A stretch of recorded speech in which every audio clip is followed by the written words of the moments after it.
रामपुर नामक गांव में एक बहुत बड़ा धनी सुनार रहता था, जो लोगों को ब्याज के चलते पैसे उधार दिया करता था और उनसे सामान गिरवी रखवाता था। ऐसा करते करते उसका बहुत बड़ा घर बन गया था गांव में। हीरालाल उसी गांव में रहता था। वह मजदूरी करता था। खाना खा के वह दोबारा मजदूरी पे चला गया। हीरालाल का खेत बंजर था। वह बहुत परेशान था। एक दिन उसके दोस्त ने उसको सलाह दी। अरे हीरालाल, कैसे हो? घर में सब बढ़िया है? बहुत ही परेशान लग रहे हो। कोई दिक्कत हो तो बताओ मुझे, तुम्हारा दोस्त हूँ मैं आखिर। अरे भाई, क्या बताऊं, बहुत परेशान हूँ। घर पे एक बूंद राशन नहीं है और ये बंजर जमीन भी मेरे सर चढ़ी है। कुछ समझ नहीं आ रहा। अरे तो तुम इतना दुखी क्यों हो? तुम्हारे पास कोई कीमती सामान हो तो वह सेठ धनीराम के पास जाकर गिरवी रख दो और उससे पैसे ले लो खेती करने के लिए।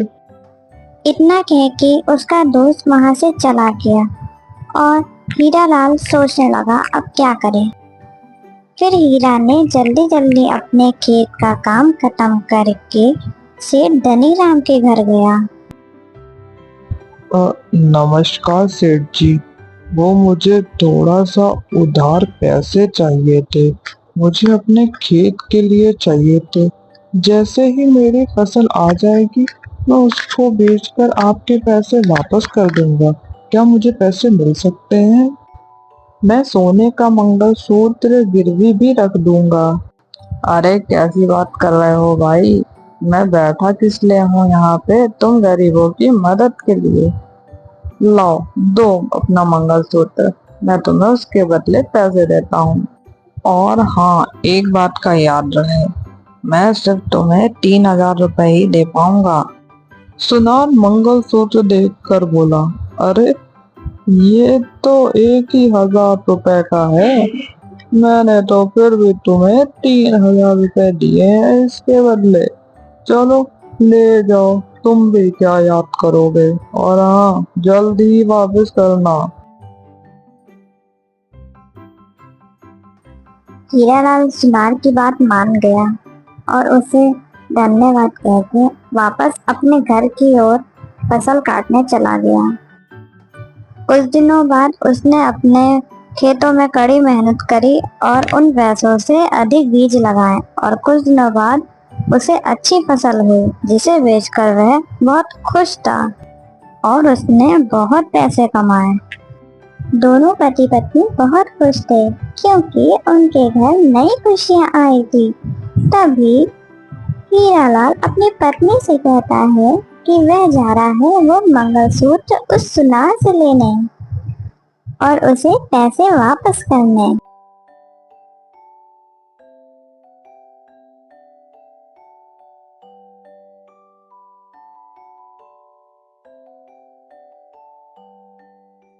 अरे सेठ जी, नमस्कार। कैसा चल रहा है आपका धंधा? ठीक तो है आप? हाँ हाँ, सब बढ़िया। तुम्हें देख के लगता है शायद तुम मेरे पैसे वापस करने आए हो, क्यों? हाँ सेठ जी, आपके दिए हुए पैसे से मेरी फसल में बहुत अच्छा सुधार हुआ है और मैंने उसे शहर में बहुत अच्छे दामों पर बेचा है, जिससे मुझे मुनाफा हुआ है। अब मैं अपना मंगलसूत्र लेने आया हूँ और आपके पैसे वापस करने आया हूँ। हाँ हाँ, चलो, अच्छा है तुम्हारा भी जीवन सुधर गया। आखिर मैं यही चिंता में था कि तुम्हारा मंगलसूत्र कहीं यहीं ना रह जाए।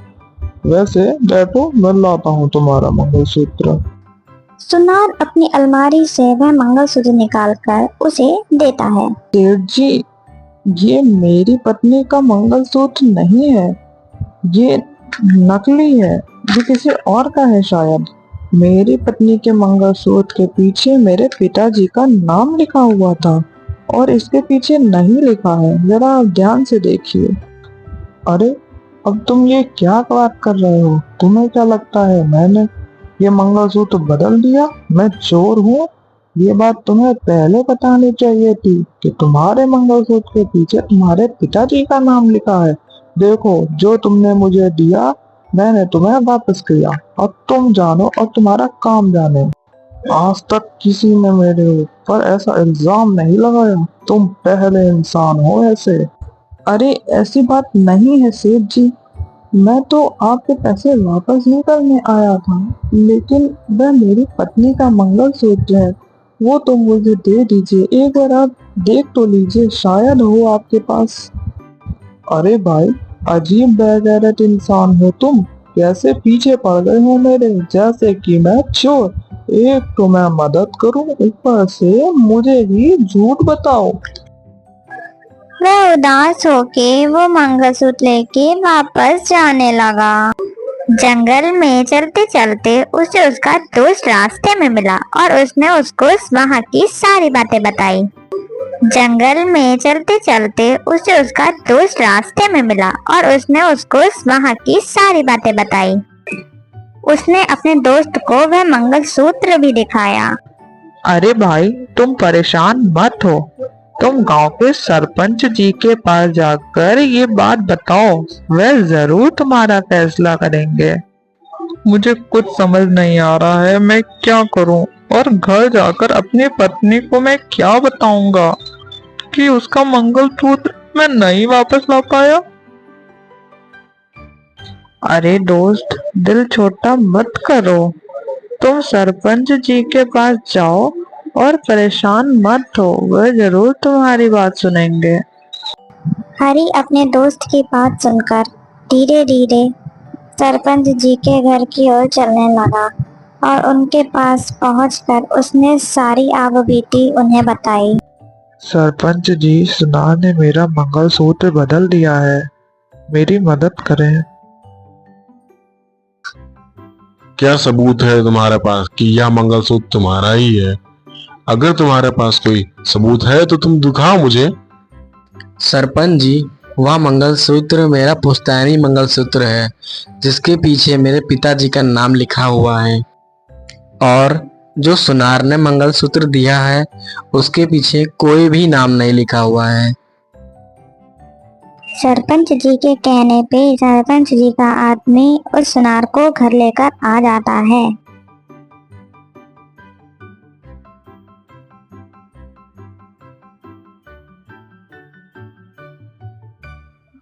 बोलो सेठ, क्या तुमने हरी का मंगलसूत्र बदल दिया है?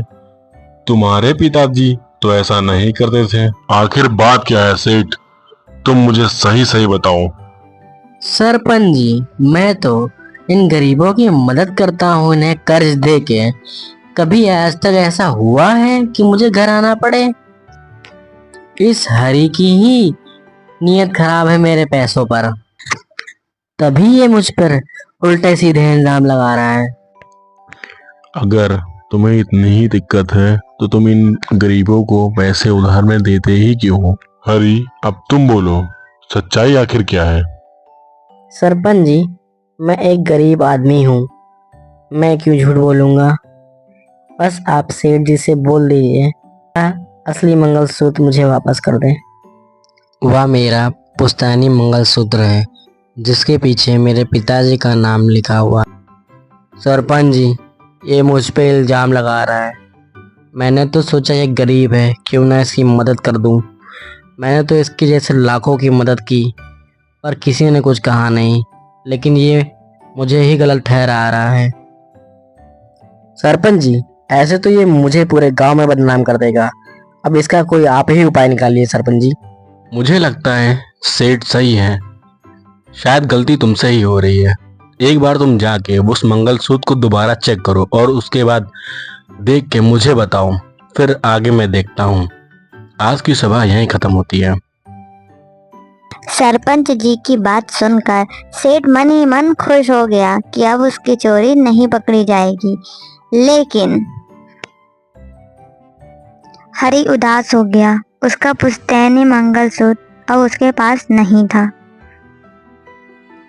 सरपंच जी के मन में एक ख्याल आया और उन्होंने अपने आदमी से कहा, मुझे लगता है ये सेठ झूठ बोल रहा है।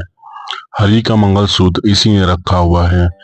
ये सेठ जहाँ अपना सोना रखता है, तुम जाके उस सोने को चेक करके देखो और शायद उसमें ही हरी का मंगलसूत्र हो। मैं चाहता हूँ ये काम तुम जल्द से जल्द करो, वरना वह सेठ सतर्क हो जाएगा और अगर कहीं वह मंगलसूत्र छुपा ना दे।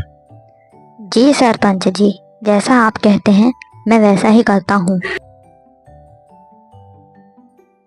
लेकिन ध्यान रहे, तुम्हें बहुत सतर्क होके सेठ के घर जाना होगा, ताकि उसे यह ना पता चले कि तुम मेरे आदमी हो।